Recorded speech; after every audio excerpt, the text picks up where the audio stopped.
जीवन की सारी आपाधापी, सुबह से शाम तक की मेहनत, सब कुछ पाकर भी और पा लेने की इच्छा, सिर्फ और सिर्फ 2 वक्त के भोजन के लिए है।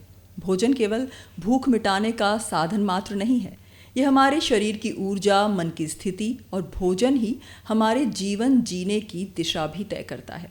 हम रोज़ भोजन करते हैं, हमारी थाली में रोज़ भोजन सजता है, लेकिन हम बहुत कम जानते हैं कि जो हम खाते हैं धीरे धीरे वही बन जाते हैं। आप सोच रहे होंगे कि आज सेहत टॉक्स में हम खाने की बात क्यों कर रहे हैं। वो इसलिए क्योंकि खाना ही हमारी सेहत की नींव है। भोजन ही हमारे शरीर से लेकर मन, आचरण और चेतना तक को प्रभावित करता है। वेलकम टू सेहत टॉक्स और मैं हूँ ज्योति गोयल, आपकी होस्ट। श्रीमद् भगवद गीता में भगवान श्री कृष्ण अर्जुन से कहते हैं, युक्ताहार विहारस्य युक्ता चेष्टस्य कर्मसु युक्त स्वप्नावबोधस्य भोगो भवति दुःखः। अर्थात जिसका आहार, विहार, कर्म, शयन और जागरण संतुलित होता है, उसका जीवन दुखों से मुक्त हो जाता है। श्रीमद् भगवद गीता केवल कर्म और भक्ति का ग्रंथ नहीं है, बल्कि ये हमें सिखाती है कि क्या, कैसे, कितना और क्यों खाएं। और आज इसी विषय पर मार्गदर्शन के लिए हमारे साथ हैं इस्कॉन मंदिर दिल्ली के senior vice president Shri V N Das ji. Das ji, सेहत टॉक्स में आपका बहुत स्वागत है। हरे कृष्ण। सबसे पहले मैं आपसे ये जानना चाहूँगी कि श्रीमद् भागवत गीता के हिसाब से जीवन क्या है। भगवद गीता में भगवान ने 5 तत्वों के बारे में चर्चा की है। ईश्वर, जीव, प्रकृति, काल और कर्म। हम सब जीवात्मा हैं। तो जीवन की परिभाषा बहुत ही सरल है। ये समझना सबको बहुत ज़रूरी है कि आत्मा और शरीर जब एक साथ होते हैं तभी जीवन होता है। अगर आत्मा नहीं है तो शरीर मृत हो जाती है, और शरीर है, आत्मा नहीं है तो मृत है, और आत्मा है, शरीर नहीं तो भूत प्रेत उसका वजूद नहीं है। तो आत्मा और शरीर जब एक साथ होते हैं और तभी हमारा जीवन होता है। और जब हम इस दुनिया में आते हैं माता पिता के माध्यम से, तो शरीर को साथ लेके आते हैं, और शरीर नश्वर है जबकि आत्मा और अजर अमर है। तो शरीर का ख्याल रखना ये हमारी जिम्मेदारी है। गीता को कर्म और भक्ति का ग्रंथ माना जाता है, लेकिन आज हमें इसे आहार के दृष्टिकोण से भी समझना चाहते हैं आपके माध्यम से। और जीवन जीने की एक संहिता के रूप में आप गीता को कैसे देखते हैं? भगवान कृष्ण ने इसको कैसे बताया है? देखिए, जो गीता है, जो एक लोगों में धारणा है कि गीता एक धार्मिक ग्रंथ है, कर्म की शिक्षा देती है, वास्तव में गीता एक ऐसा ग्रंथ है जो हम सबको, पूरे संसार के मनुष्य को जीवन जीने की शिक्षा देती, कला से देती, कैसे हमको जीवन चलना चाहिए। जैसे कि आहार बहुत जरूरी है। तो जीवन जीने के लिए 3 चीज़ें बहुत जरूरी होती हैं। पहला वायु, सांस लेना, क्योंकि बिना सांस के हम जी नहीं सकते, ऑक्सीजन चाहिए। दूसरा होता है जल, जैसे यहाँ जल रखा हुआ है। जल, हमारे शरीर में 80% तो जल ही होता है, तो जल भी शुद्ध होना चाहिए, कि ये सब शरीर से रिलेटेड होते हैं। खाना और पीना, तो क्या पिए क्या खाएं, तो पीने के लिए जल बहुत ज़रूरी है, क्योंकि 80% हमारे शरीर को क्या चाहिए, जल चाहिए। तो वायु ने ये ऑक्सीजन, जल, फिर आता है आहार, जिसमें अनाज आता है, सब्जियां आती हैं, फल फूल आते हैं, है ना। तो ये चीज़ हमारे इस शरीर के लिए बहुत ज़रूरी है। ये शुद्ध और सात्विक होना चाहिए। इसीलिए भगवान ने गीता के माध्यम से ये शिक्षा दिया है कि हमें शरीर को क्या खिलाना चाहिए और क्या नहीं खिलाना चाहिए। ये बहुत आवश्यक है। तो आहार विज्ञान जो है गीता के अंदर, वो बहुत इम्पोर्टेंट है। बिल्कुल। गीता की रचना वेदव्यास जी ने करीब 5000 साल पहले की। वो आज की ज़िंदगी में आप कितना प्रासंगिक मानते हैं दास जी? बहुत ही प्रासंगिक है। देखिए, वेदव्यास जी ने जब महाभारत की रचना की थी, उसमें 1 लाख श्लोक हैं महाभारत में, जिनमें 700 श्लोक भगवद गीता के हैं। और ये जो भगवद गीता है, उसको सुविधा के लिए लोगों ने क्या किया कि 1 लाख इस श्लोक का महाभारत सबको नहीं दिया जा सकता, तो एक छोटी पुस्तिका बना ली भगवद गीता के रूप में, ताकि आसानी से घर घर तक पहुंचाया जा सके। इसलिए तो गीता में जब भगवान ये शिक्षा हमको देते हैं तो ये प्रकृति के 3 गुण होते हैं, सात्विक, रासिक और तामसिक। तो हमारा जो शरीर है कि जो संरचना भगवान ने की है, क्योंकि संसार का सृजन तो कृष्ण ही करते हैं, और ये जो शरीर है उनका ही बना सिस्टम, उन्हीं का सब चलता है। तो हमें क्या खाना चाहिए, क्या नहीं खाना चाहिए, ये शिक्षा भगवान गीता में अच्छी तरह समझाते हैं कि पत्रम पुष्पम फलम तोयम, पत्र, पुष्प, फल और जल जो सात्विक है उसको मुझे अर्पित करके भोग लगा करके ही खाना चाहिए। और जब भोग लगा के भक्त भाव से खिलाता मैं खाता हूँ पाता हूँ। तो हमारा जो बॉडी की, शरीर की जो संरचना है भगवान ने ये सात्विक भोजन के लिए बनाया है, तामसिक भोजन के लिए नहीं बनाया है। इसीलिए साइंस भी जानते हैं इस चीज़ को कि हमारी जो बॉडी स्ट्रक्चर है, जो हमारे 32 दांत हैं, छोटे छोटे हैं, सिर्फ इन सब चीज़ों खाने के लिए, सात्विक खाने के लिए, मांसाहार करने के लिए नहीं है, किसी प्रकार का नशा करने के लिए नहीं है। क्योंकि जो मांसाहारी जितने भी जीव आप देखेंगे उनका बॉडी स्ट्रक्चर ही अलग होती है, उनके दांत बड़े होते हैं, आंतें छोटी होती हैं ताकि वो नोच सकें।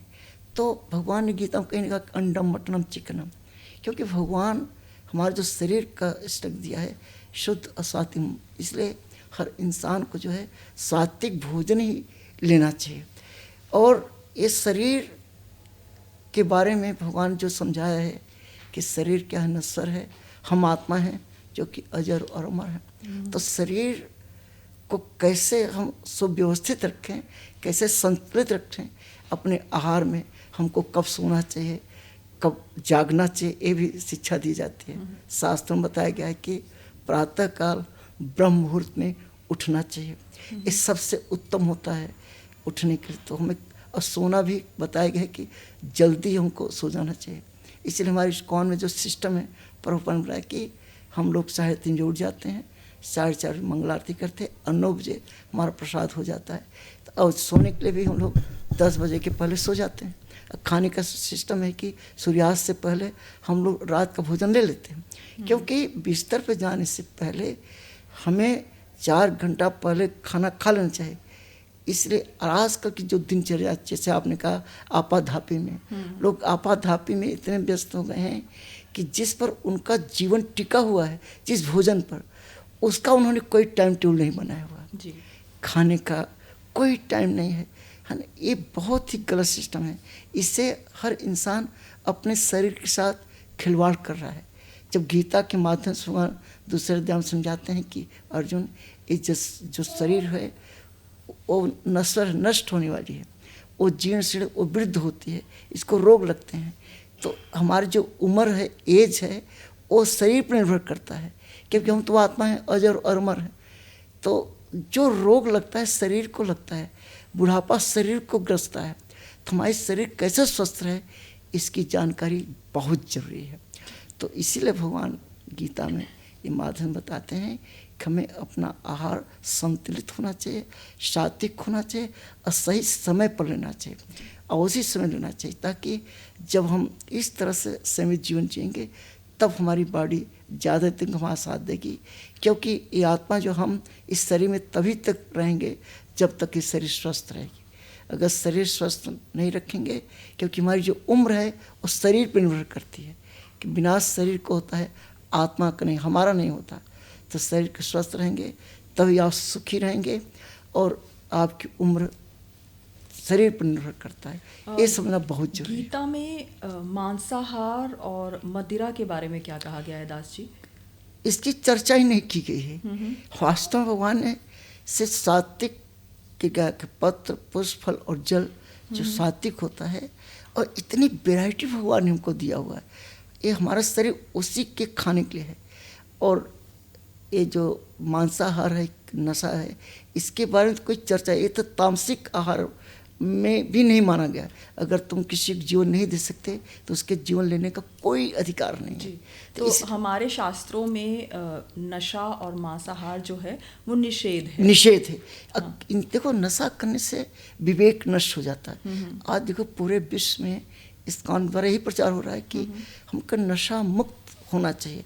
नशा करने से विवेक नष्ट होता है और मांस खाने से दया की भावना खत्म हो जाती है कि जो आदमी जीव हत्या करके वो दयाहीन हो जाता है। इसलिए हमको ये नहीं खाना चाहिए। इसका बिल्कुल निषेध बताया गया है शास्त्र में। इसीलिए भगवान गीता में बताते हैं कि हमें शुद्ध सात्विक जो सतोगुणी व्यक्ति होता है वो स्वास्थ्य आहार ही करता है और भगवान को भोग लगा करके ही वो खाता है। तो अब भगवान तो तीसरे अध्याय में यहाँ तक बता दिए कि हे अर्जुन, जो भोग लगाए बिना खाता है वास्तव में पाप खाता है। तो इसलिए हमको भगवान को भोग लगा प्रसाद के रूप में हमको पाना चाहिए और मांसाहार और नशा से बिल्कुल दूर रहना चाहिए, क्योंकि ये मनुष्य का आहार नहीं है।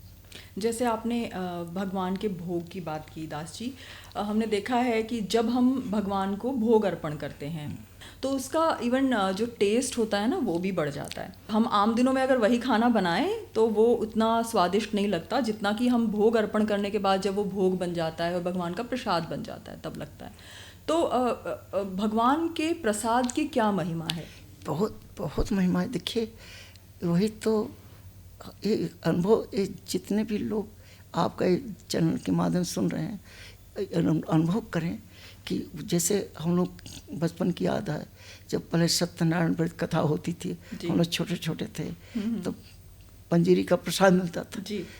पंजीरी वही होती है लेकिन जब भोग लग करके मिलता है उसका स्वाद और मग बदल जाता है। क्योंकि जब भगवान को भोग लगाते हैं मंत्र के द्वारा, उसका मंत्र होता है, मंत्र के द्वारा भगवान को भोग लगाते हैं और भगवान कहते हैं, भगवान खुद कहते हैं मैं खाता हूँ अर्जुन, जो प्रेम से मुझे भोग लगाता है मैं खाता हूँ। तो भगवान कैसे खाते हैं? दृष्टि से, सब दर्शन मात्र से खाते हैं कि भगवान किसी भी अंग से किसी भी दूसरे अंग कार्य कर सकते हैं। सिर्फ हम अपनी भावना कि हमारी भगवान हमारी भावना के भूखे हैं, जब उस भाव से भगवान के सामने थाली रख देते हैं तो भगवान उसे पाते हैं। इसीलिए वो प्रसाद बन जाता है। 5 मिनट के बाद जब थाली बाहर आती है उसको पूरा मिला दिया जाता है और फिर वो पूरा वो प्रसाद बन जाता है और उसका स्वाद और उसका जितने पाप कर्म हो जाते हैं सब खत्म हो जाते हैं और वो फिर अमृत तुल्य हो जाता है ना। देखो, मीरा को जो जहर दिया गया, भोग लगाया, अमृत बन गया। वास्तव में जितने भी भक्त होते हैं वो पहले भगवान को भोग लगाते हैं फिर प्रसाद करते हैं। इस सब के लिए है। वास्तव में गीता का जो ज्ञान है इस सब के लिए, हर इंसान के लिए। नहीं सोचना चाहिए कि ये जो गीता का ज्ञान है सिर्फ हिंदुओं के लिए नहीं। भगवान ने हिंदू शब्द तो जोड़ा ही नहीं है, वो तो हर इंसान के लिए बात करते हैं। कहते श्रुतम सर्वभूतानां, जितने भी जीव प्राणी अर्जुन मैं सबका शब्दचित्तक हूँ। उनका संदेश इस संसार के हर प्राणी के लिए है कि सब खाते हैं। तो क्या खाते हैं भगवान बताते हैं। भगवान कहते हैं कि हमारा जितना आहार शुद्ध होगा हमारा अंतःकरण उतना ही शुद्ध होगा, हमारा आचरण शुद्ध होगा। तो क्या मनुष्य का जो हर व्यवहार है, उसका गुस्सा, उसका कंसंट्रेशन पावर और हमारे रोज़ के आचार विचार, क्या वो डायरेक्ट आहार पर निर्भर करते हैं दास जी? बिल्कुल, उसी पर आहार पर ही निर्भर करता है। इसीलिए हमारे भारतवर्ष में एक कहावत है, जैसा खाए अन्न वैसे बने मन, जैसा करें आहार वैसे बने विचार। होता क्या है कि इस शरीर का जो स्टमक है, पेट है, ये हमारा मुख्य पॉइंट है। इसलिए जब हम कुछ खाते हैं तो पेट में जाता है और वहीं से सारा सप्लाई होता है, हमारा एनर्जी वहीं से आती है। तो अगर हम आहार शुद्ध सात्विक हुआ तो विचार भी शुद्ध होंगे और जब हमारा मन और विचार शुद्ध होंगे तो हमारा आचरण शुद्ध होगा, फिर हमारी जीवा पर हर चीज़ पे कंट्रोल होगा। आजकल लोग चिड़चिड़े क्यों हो गए? सहन शक्ति खत्म हो गई, पेशेंस नहीं रह गया, छोटी छोटी बात दे दनादन गाड़ियाँ झगड़ा शुरू कर देते। क्यों? क्योंकि उनका आहार में शुद्धता नहीं है। वास्तव में आहार में जो शुद्धता रहती है, तो ये जो तामसिक चीज़ें हैं अपने आप दूर हो जाती हैं। इसीलिए रूप गोस्वामी कहते हैं कि वाचो बेगम मनुष्य क्रोध बेगम, जिह्वा बेगम उदर उपस्थ बेगम। जिह्वा के बेग को, उदर के बेग को जो नियंत्रित कर लिया वो सबको अपना बना सकता है, क्योंकि आचरण यहीं से शुद्ध होता है। तो मन शुद्ध होगा, तन शुद्ध होगा, तो हमारा आचरण अपने आप में सात्विक हो जाएगा।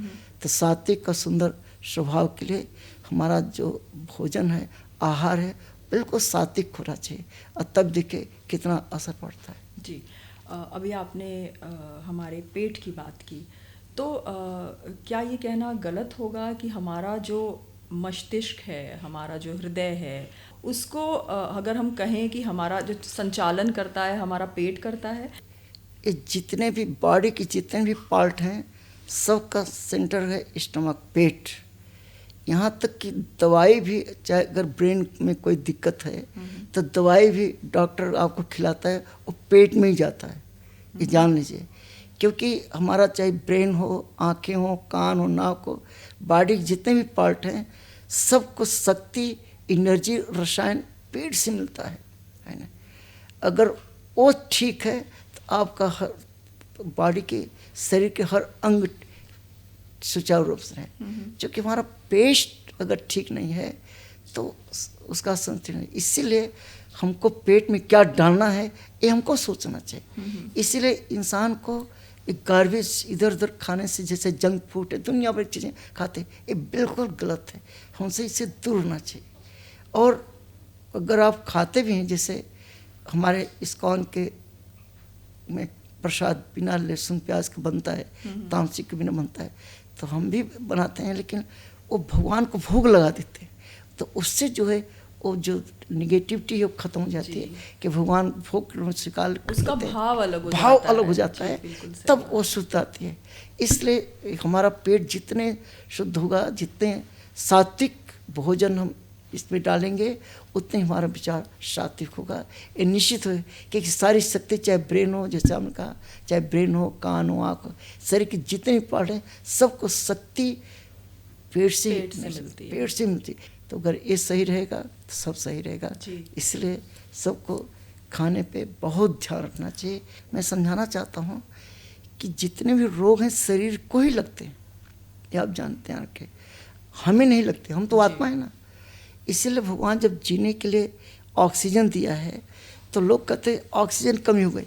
वास्तव में ऑक्सीजन की कमी तो नहीं थी, लेकिन जो इस हमारी शरीर है तो ऑक्सीजन जो खींचने का, निकालने का जो लंग्स, जिसे हम बोलते हैं लंग्स है ना, ये जो सिस्टम है, तो जो रोग है उसको पकड़ता था। वास्तव में जो रोग होते शरीर को लगता है, तो लंग्स पकड़ता था। हम सोचते ऑक्सीजन कमी, ऑक्सीजन था, लेकिन हम ऑक्सीजन खींच नहीं पा सकते थे। तो ये लंग्स वगैरह, ये बॉडी के जितने भी पार्ट हैं, हमको इसका ध्यान रखना चाहिए। हमें योगा भी करना चाहिए। इसीलिए योगा, भक्ति योग, भगवान ने योग की बड़ा अच्छा, ध्यान योग बड़ा सुंदर बताया। अब भक्ति योग तो भगवान कहते हैं सर्वश्रेष्ठ है। इसीलिए जब हम लोग मैं चैतन्य महाप्रभु जो आए, तो आप देखेंगे कि हरे कृष्ण के जो भक्त हैं कीर्तन करते हैं, हरे कृष्णा कृष्णा कृष्णा हरे हरे, हरे राम तो नाचते हैं और गाते हैं। इससे क्या होता है, पूरी बॉडी की एक्सरसाइज होती है जी। तो योगा भी जरूरी है, भक्ति योगा भी जरूरी है, और अपने ध्यान रखना चाहिए। हमको जितनी भी लिक्विड चीज़ें हैं इसको हमें लेना चाहिए। भगवान इतना सुंदर, जैसे नारियल का पानी दिया हुआ है, इतनी प्रकार के फ्रूट्स हैं, उनका जूस पीजिए, काढ़ा, इतनी चीज़ें हैं कि ये सब लेना चाहिए। ये सब सात्विक चीज़ें हैं। लेकिन हम क्या लेते हैं, हम दारू पीते हैं, कोल्ड ड्रिंक पीते हैं, ये सब नुकसानदायक चीज़ें हैं जो हमारे शरीर को नुकसान करती हैं। इनसे दूर रहना चाहिए, आप स्वस्थ रहेंगे जी। दास जी, अभी आपने योगा का जिक्र किया, तो गीता में योग का क्या महत्व बताया गया है भगवान कृष्ण के द्वारा? भगवान ने देखो हर योग के बारे में बताया, ध्यान योग, कर्म योग, इस सारे योग बताए। लेकिन उन्होंने कहा कि जो भक्ति योग है वो सर्वश्रेष्ठ है।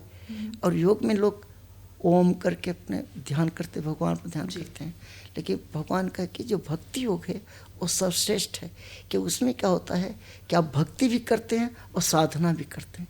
जैसे हम लोग भक्ति भी कर रहे हैं, साधना भी कर रहे हैं। जैसे हमारा इस्कॉन में प्रभुपाद सिस्टम बना दिया कि हम 3:15 बजे तक हमारे भक्त उठ जाते हैं। तो ये भी उसी भक्तियों का एक पार्ट है कि सुबह उठना इस सर्वोत्तम समय कहा गया। हर शास्त्र यही कहता है कि ब्रह्म मुहूर्त में हमको उठना ही चाहिए, क्योंकि उस समय की जो वायु होते, प्राण वायु होते, उसे अमृत वेला कहा गया है शास्त्र में। तो इसीलिए जो है हमको सुबह उठना एक बहुत योग्य है। और सुबह उठ करके धरती माता को प्रणाम करना चाहिए, अपने माता पिता का बुजुर्ग हैं उनको प्रणाम करना चाहिए। ये सब सुबह सुबह बहुत आवश्यक है। तो एक ना फिर टहलना भी चाहिए सुबह वॉक में। हमारे भक्त क्या करते हैं, हम लोग उठ करके मंदिर आते हैं, 4:30 बजे मंगल आरती दर्शन करते हैं, आप खूब नाचते हैं, उसका बैठ करके जप करते हैं। तो जपायुग भगवान के नाम का योग कर रहे हैं, ये जो तो भक्ति योग में ये सारी चीज़ें आ जाती है। आप चांटिंग भी कर रहे हैं, कीर्तन भी कर रहे हैं, नाच भी रहे हैं, है ना। तो पूरा कंप्लीट 4:30 बजे से लेकर के 9 बजे तक हमारा ये भक्ति योग का कार्यक्रम डेली चलता है। इसीलिए तुम्हारे भक्त लोग खुद स्वस्थ रहते हैं, आनंद में रहते हैं। तो ये योग भी जरूरी है। इससे का शरीर भी स्वस्थ रहता है और मन स्वस्थ रहता है, कि आपकी शरीर स्वस्थ रहती है, कि आपको सुबह की ताज़ी हवा मिलती है, ऑक्सीजन मिलता है। ये बहुत जरूरी है सुबह उठने से। और फिर सात्विक आहार, 9 बजे प्रसाद पाइए। और रात को आप सबसे अनुरोध है कि आप लोग जल्दी सोने का प्रयास करना चाहिए। जैसे हम लोग 10 बजे तक सो जाते हैं, क्योंकि हमें 3:30 बजे उठना पड़ता है। तो जल्दी उठना और जल्दी सोना और समय पर प्रसाद खाना ये बहुत जरूरी है शरीर के लिए। तो आप अपना शरीर का ध्यान दीजिए। जो आपने बोला आपाधापी अपनी जगह है, लेकिन शरीर स्वस्थ रहेगी तभी आप आपाधापी कर सकते हैं, दौड़ सकते हैं। तो अपने शरीर का केयर आप नहीं करेंगे तो कौन करेगा। जी दास जी, आजकल जैसे हमें एंजाइटी है, स्ट्रेस है, और हम हर चीज़ के पीछे भाग रहे हैं, जैसे कि मैंने बोला पहले भी। तो क्या हम गीता को मेंटल वेलबींग गाइड मानकर हम उसका अनुसरण कर सकते हैं? बिल्कुल। आज पूरे वर्ल्ड में इस्कॉन में यूथ लोग क्यों जुड़ रहे हैं? बड़े बड़े IIT, हमारा ज़्यादा प्रचार इस्कॉन द्वारा स्कूलों कॉलेज में हो रहा है। यूथ जुड़ रहे हैं, क्योंकि यूथ जो है बेचारे टेंशन में, समस्या का है कि उनको पता नहीं है कि उनको करना क्या है। जीवन का लक्ष्य सिर्फ एक खाना पीना सोना नहीं है। इस मनुष्य किसी और चीज़ के लिए बना, वो चीज़ मिसिंग हो रहा है। उनको पता नहीं कि मैं कौन हूँ। अरे भाई, तुम आत्मा हो। तो आत्मा का खुराक क्या है, हो क्या रहा है? ये जो भोजन की चर्चा आज हो रही है, ये तो शरीर के लिए है, लेकिन शरीर को चलाता कौन है? आत्मा। तो हमारा भी तो कोई भोजन है। जैसे हमारे प्रभुपाद जी कहते थे, एक गाड़ी है, कार है, तो कार का भोजन क्या है? डीजल, पेट्रोल, CNG, उसका इंजन। लेकिन जो गाड़ी को चलाता है और ड्राइवर, उसका भी तो भोजन होता है। तो ड्राइवर को भी अपना भोजन मिलना चाहिए। तो हम जब ड्राइविंग है, अर्थात हम आत्मा है, तो हमारा भोजन क्या है? ये समाज के लोग मिस कर रहे हैं। तो गीता में इसका बड़ा सुंदर बताया कि भगवान का नाम ही हमारा भोजन है। क्योंकि भगवान कहते हैं कि मन मना भमद भक्त मध्याजिमाम नमस्कुरु। भगवान गीता में कहते हैं कि अर्जुन, अपना मन मेरे में लगाओ, मेरी भक्ति करो, मुझे प्रणाम करो, मुझे भोग लगाओ। क्योंकि जब आत्मा परमात्मा का नाम लेती है तब उसको संतुष्टि मिलती है, सारे टेंशन से दूर होता है। टेंशन तब दूर जब आत्मा परमात्मा जुड़े, तो वो है भक्ति योग। तो इसीलिए मन को बनत रहते इति मंत्र, जो मन को बस में करे उसे मंत्र कहते हैं। तो हरे कृष्ण महामंत्र का जप करने से, कीर्तन करने से, गीता का अध्ययन करने से क्या है, हम टेंशन फ्री होते हैं। क्यों? क्योंकि आत्मा को अपना भोजन मिलता है। आत्मा का भोजन क्या है? परमात्मा का नाम। अच्छा, कृष्ण का नाम भी हमारा भोजन है। उनका गीता का ज्ञान सुनना ही हमारा क्या भोजन है। तो हमें अपना भोजन चाहिए, ये बहुत जरूरी है। जैसे प्रभुपाद उदाहरण दिया करते थे, मछली है, मछली होती है ना, अब मछली पानी में तैर रही है। अगर आप मछली को अपने घर में लाई, पलंग पे लिटा दीजिए, वो तड़पेगी। उसको नोटो गड्डी दिखा, फिर तड़पेगी। उसको सुंदर लड़की बैठा, वो भी तड़पेगी। उसको 56 भोग लगाओ, वो भी तड़पेगी। उसको आनंद तब आएगा जब उसको आप फिर जल के साथ छोड़ देंगे।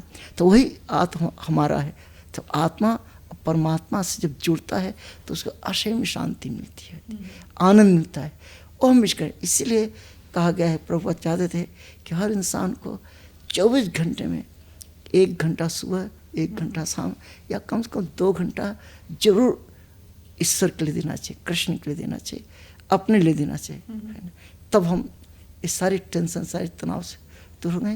जैसे प्रहलाद महाराज ने अपने आप को समर्पित कर दिया, तो जब भगवान का चिंतन करता है, भगवान उसकी चिंता करते हैं। तो गीता को से अगर अपना जीवन जिएंगे तो हम सुरक्षित भी रहेंगे, स्वस्थ भी रहेंगे और तनाव मुक्त रहेंगे। दुर्योधन की मेवा त्यागी, साग विदुरगर खायो मोहन। आपको ये प्रसंग जरूर याद होगा। बिल्कुल। तो भगवान कृष्ण ने दुर्योधन का राजसी भोजन त्याग कर विदुर जी के यहाँ सादा भोजन ग्रहण करना स्वीकार किया था। तो दास जी, आज के समाज के लिए इसमें क्या संदेश छिपा हुआ है? देखिए, भगवान ने इसके माध्यम से कई संदेश दिया है। भगवान शांति दूत बन करके गए थे, और जब दुर्योधन ने उनको ऑफर किया कि आज का डिनर, आज की रात का भोजन आप हमारे यहाँ लेंगे, तो भगवान ने साफ मना कर दिया। क्यों? क्योंकि निमंत्रण में भी उसका एक अहंकार था, है ना। और भगवान ने कहा कि जिन हाथों से दुर्योधन तुम मेरे 5 पांडव भक्तों को बचपन से कष्ट देते आए हो, मैं उन हाथों से कैसे खा सकता हूँ? क्योंकि सब जगह नहीं खा सकते। और वहाँ पे विदुर के यहाँ विदुरानी जो है उनको केले के छिलका खिला रहे हैं, भाव से भगवान खा रहे हैं, आनंद से। तो भगवान भाव के भूखे हैं, 56 भोग के भूखे नहीं हैं। भगवान को कोई वो नहीं चाहिए कि चांदी के गिलास में, चांदी की थाली, ऐसा कुछ नहीं। आपका भाव हो, इसीलिए भगवान कहते हैं कि अगर 1 गिलास जल तुलसी का दल ले करके भाव से मुझे कोई अर्पित करता है तो मुझे स्वीकार करता है। आज का साइंस भी दास जी सात्विक और आयुर्वेदिक डाइट के बेनिफिट्स के बारे में बात करता है। तो क्या गीता एक कंप्लीट लाइफस्टाइल गाइड है? बिल्कुल। देखिए, हमारे प्रभुपाद जी बोलते थे कि जो वैज्ञानिक हैं, जल तक के लिए हम भगवान पर निर्भर हैं। जैसे लॉस एंजल्स में हमारे प्रभुपाद प्रवचन दे रहे थे, तो प्रभुपाद ने पूछा कि एक गिलास दिखाते हैं, व्हाट इज दिस? तो कहे दिस वाटर, ये पानी है। तो प्रभुपाद जी ने कहा कि पानी की क्या फार्मूला है? तो वैज्ञानिकों ने कहा, लोगों ने कहा कि H2 हाइड्रोजन का 2 भाग, ऑक्सीजन का 1 भाग मिला करके पानी बनता है। तो श्री प्रभुपाद ने समझाया कि पानी का फार्मूला जिस वैज्ञानिक ने जिस तारीख को रिसर्च किया, पानी तो उसके पहले से मौजूद है। तो हु इज दैट साइंटिस्ट? वह कौन सा वैज्ञानिक है जो रिसर्च के पहले ही पानी बना दिया है? तो सब ने एक समझ बोला दैट इज गॉड। तो प्रभु के यस, दैट इज कृष्णा, क्योंकि हम भगवान का नाम जानते हैं, वही कृष्ण ही बड़े बड़े समुद्र, झील, झरने, नदियाँ बनाई है। तो वैज्ञानिक उसी चीज को रिसर्च करता है जो पहले से मौजूद है। तो जल तो पहले से मौजूद था। तो कहने का मतलब कि इस वैज्ञानिक युग में भी हर वैज्ञानिक भगवान के फार्मूले पर ही जीवित है। वैज्ञानिक लोग रिसर्च करें, लेकिन searcher is greater than researcher. हमारे प्रभुपाद जी ये समझाते थे कि searcher is greater than researcher. वैज्ञानिक रिसर्च करता है, लेकिन सर्च पहले से भगवान हमको दे दिए हैं। तो खाने पीने, जैसे जिस वैज्ञानिक ने एप्पल का फॉर्मूला पता लगा के पृथ्वी जो गुरुत्वाकर्षण सिद्धांत, लेकिन आज तक किसी वैज्ञानिक को ये पता नहीं कि एप्पल का क्या फार्मूला है, अंगूर का क्या फार्मूला है, केले का क्या फार्मूला है। सब भगवान दे रहे हैं, अब प्रकृति के माध्यम से दे रहे हैं। इसीलिए भगवान, आप गीता में पढ़े, भगवान कहते हैं मैया अध्यक्षेण प्रकृति, कि ये जो प्रकृति है अर्जुन, मेरी अध्यक्षता में काम करती है। प्रकृति स्त्रीलिंग है, तो प्रभुपाद जी कहते हैं बिना पुरुष के स्त्री संतान नहीं दे सकते। उसी प्रकार से प्रकृति है, बिना कृष्ण के कोई चीज़ दे नहीं सकती। तो जो चीज़ हमको दे रहा है, एक ईश्वर और प्रकृति दोनों मिल करके हमको दे रहे हैं। तो जो हमको दे रहे हैं उसका लाभ उठाना चाहिए। ये सब कनेक्टेड है जी। दास जी, भक्ति मार्ग है, क्या गलत आहार उसमें बाधा बन सकता है? बिल्कुल बाधा बनेगा। आप देखिए कि देखो, जो परम शुद्ध हैं, परम सत्य हैं, परम पवित्र हैं, है ना, आप उनकी कृपा प्राप्त करना चाहते हो, है ना, तो तामसिक आहार लेकर के आपको उसे कैसे प्रसन्न कर सकते हो, है ना। आपको सात्विक तो बनना ही पड़ेगा, ये बहुत जरूरी है। इसीलिए हम सबको इन सब तामसिक आहार से बचना चाहिए। देखो ये जो लहसुन प्याज है ये भी तामसिक आहार है, इसका भोग नहीं लगता। देखिए भगवान कृष्ण को जितने सुगंधित और सात्विक फूल हैं, फल हैं, उसी का भोग लगता है। जैसे धतूर का फल या फूल कृष्ण को और विष्णु को नहीं अर्पित किया जाता, लेकिन शंकर जी को किया जाता है कि वो तमोगुण के देवता हैं। हाँ, उन्हें उनको लगता है। तो ये सब चीज़ें बहुत ध्यान रखें। तो हमें जो इंसान के लिए इन सब चीज़ों से दूर रहना चाहिए। अगर आप भगवान की कृपा प्राप्त करना चाहते हैं तो निश्चित रूप से तामसिक आहार से अपने आप को दूर रखना पड़ेगा, क्योंकि आपको शुद्ध होना पड़ेगा। इसीलिए देखो आप खुद अनुभव किया होगा, जब नवरात्र का महीना आता है तो जितने भी दारू पीने वाले, मांस खाने वाले सब बंद कर देते, राइट। सब 9 दिन तक कुछ खाते नहीं खाते। अगर उनसे पूछे सब सब सब सात्विक आहार जाते हैं। अगर उनसे पूछे भाई 9 दिन के नहीं तुम भगवान को या देवी को, भगवान को प्रसन्न करने के लिए हमने सब छोड़ दिया है, सब साधु बन गए हैं, सात्विक आहार। लेकिन जैसे 10वां दिन आता है फिर खाना। हमारा कहना होता है इसका उनका कि आप 9 दिन ही के भगवान को प्रसन्न करो। हर दिन भगवान को प्रसन्न करना चाहिए कि हर दिन भगवान का दिया हुआ है, हर दिन हमें भगवान को प्रसन्न करना चाहिए, उनके अनुसार जीवन जी करके। तो गीता भगवान यही कहते हैं कि जो मैं पसंद करता हूँ भैया वही खाओ, मुझे भोग लगा कर खाओ, तुम प्रसन्न रहोगे, हम तो प्रसन्न रहेंगे ही। एक सवाल और पूछना चाहती हूँ दास जी मैं आपसे कि एक सामान्य व्यक्ति जो अपनी रोज़मर्रा की ज़िंदगी में ऑफिस, फैमिली, बच्चे और अपनी दूसरी रिस्पॉन्सिबिलिटीज़ में बिज़ी है, वो कैसे अपने छोटे छोटे ज़िंदगी में बदलाव करके सात्विक लाइफ की ओर बढ़ सकता है? प्रभुपाद जी कहते थे कि हर चीज़ संभव है यदि भगवान की इच्छा हो और आपकी इच्छा शक्ति मजबूत हो, तभी ऐसा संभव। अगर हम सुधरना चाहें सुधर सकते हैं, और नहीं सुधरना चाहें तो हम नहीं सुधर सकते। ये पूरा आपके ऊपर है। इसीलिए भगवान कहते हैं कि बेटा तुम्हें पूरा ज्ञान मैं दे दिया हूँ, अब चलना तुम्हें है। किसी अच्छे काम के लिए बोले लोग कहते मेरे पास समय नहीं है, मेरे पास मरने तक लिए फुर्सत नहीं है ना, जबकि टाइम ही टाइम होता है।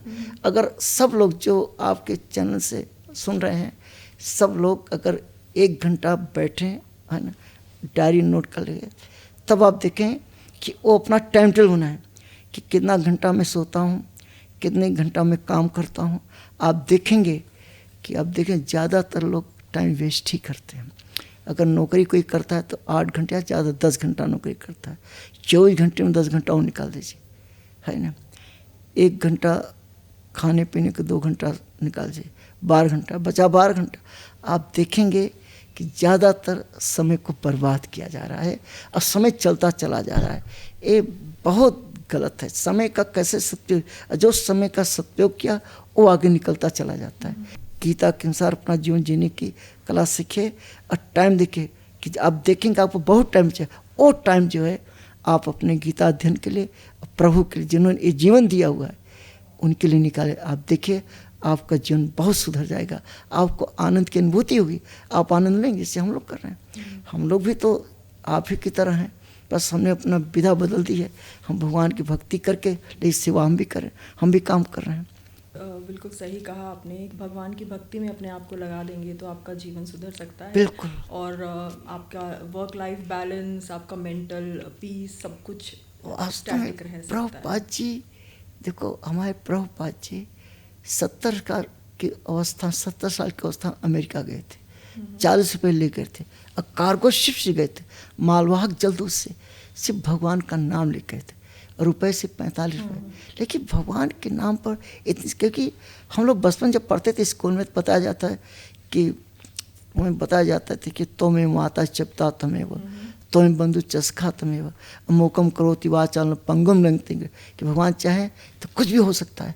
तो देखो चमत्कार होता है। तो अगर हर इंसान थोड़ा सा समय 24 घंटे में सिर्फ 1 घंटा देना शुरू कर दे हरे कृष्ण महामंत्र के जप करने में और गीता का अध्ययन करने, जो जीवन जीने की शैली शिक्षा देती है, आपका जीवन बदल जाएगा।